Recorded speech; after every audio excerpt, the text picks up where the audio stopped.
So that was an Allegretto, number 8 from Giuliani's Op.50.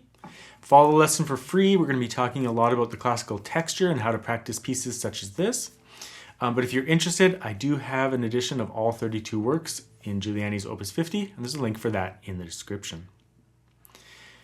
So in one way, this piece is very straightforward and simple. There's a very clear melody and a very clear accompaniment. In another way, some of the playing challenges, particularly in the right hand, are a little bit more challenging, so we'll be talking about that as well. But let's talk about the clarity of this piece. So there's a clear melody, so you can practice that melody on its own.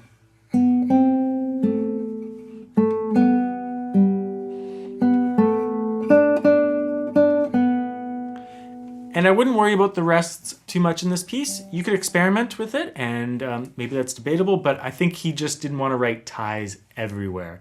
I let everything ring out. All the harmonies within each bar of this piece are the same, so letting things ring out works very well, but you can experiment with that if you like, but I'm not observing any of those rests, and I think they're more just to keep the score clean, except for one or two places. So practice that melody, make sure it's shaped the way you like, and then when you add in the accompaniment and the bass line, just keep the quality of that nice melody really high. So that's what you want to do, create a beautiful, nice melody, add everything else in, but keep that quality level high in the melody.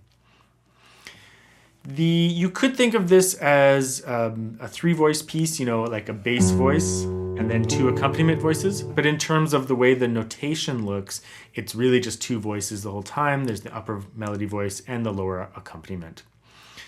Nevertheless, you can make the first note of each accompaniment pattern a little bit stronger as a bass voice, and then back off a little bit on the second 2 notes.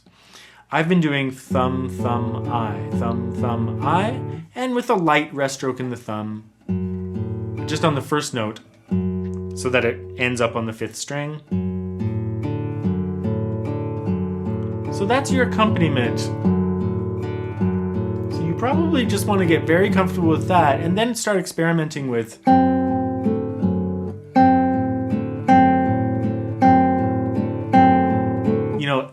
experimenting with the texture and getting that into your right hand. Making sure the melody's prominent enough, there's enough sustain in the bass, but not too loud on those inner notes. That's pretty much the piece. It's pretty uniform the whole time. At the end, there's more notes, but it's the same concept. So just really clear melody, soft but present accompaniment, and just getting that texture into your right hand. Let's just do a really quick walkthrough, and we'll talk about a couple of extra things.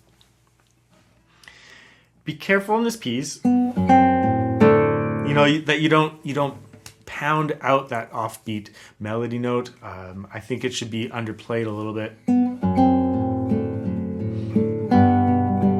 And for me, I'm really just aiming for the first beat of every bar. I'm almost not feeling 1, 2, 3, 4, 5, 6, but I'm keeping 4 fairly soft. 1, 2, 3, 4, 5, 6. 1, 2, 3, 4, 5, 6. Making sure that the first beat is more my aim. And I'm really not counting like that at all. I'm really just feeling here, here, here, here. Mainly just the first beat of each bar is my destination, so to speak. I'll go a little slower.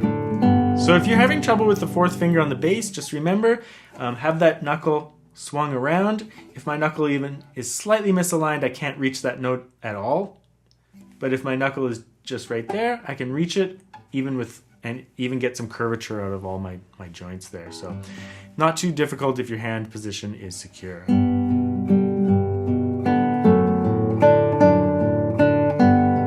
Some repeated A fingers in there is fine. You don't have to alternate all the time. It just makes sense to go I, A on a lot of those 4th string, 2nd string notes.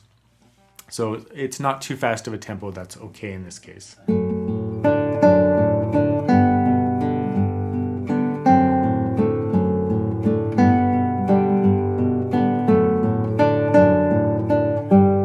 then that's kind of the end of the larger phrase. And then it's a little softer character.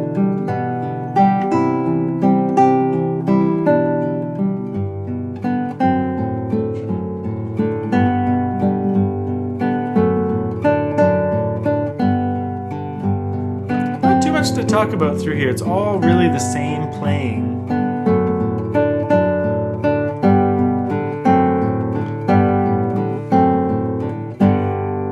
I missed a B there, but in the last line there,